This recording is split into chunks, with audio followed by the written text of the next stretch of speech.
সবাইকে বলবেন বিসমিল্লাহ বলে ঢুকতে। হাদিসে আসছে বিসমিল্লাহ বলে ঢুকলে শয়তান সাথে ঢুকতে পারে। এবং টয়লেটে যতবার যাবেন দোয়া পড়ে যাবেন, বেরোর সময় দোয়া পড়ে বের হবেন। টয়লেটের দরজা বন্ধ করে রাখবেন, ওটা সুদুষ্ট জিনের বা শয়তানের থাকার জায়গা।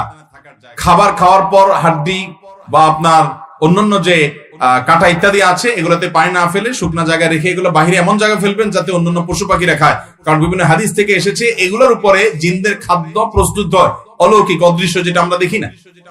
অতএব জিনের উপদ্রব থেকে বাঁচার জন্য আরো অনেকগুলো আমল আছে। উপদ্রব ইতিমধ্যে শুরু হয়ে গেছে, এখন বাঁচতে চান সূরা বাকারা তেলাওয়াত করবেন। যে বাসায় সূরা বাকারা তেলাওয়াত করা হয় হাদিসে আসছে সে বাসায় এই জাতীয় উপদ্রব হয় না, এগুলো থেকে ব্ল্যাক ম্যাজিক থেকে দুষ্টজনের উপদ্রব থেকে বাঁচা যায়। সূরা বাকারা তেলাওয়াত করতে থাকেন। নিজে তেলাওয়াত করতে পারেন না, অডিও চালায় রাখেন। হারামের ইমামদের অডিও, বিভিন্ন কারীদের অডিও চালাওয়াত করে রাখেন।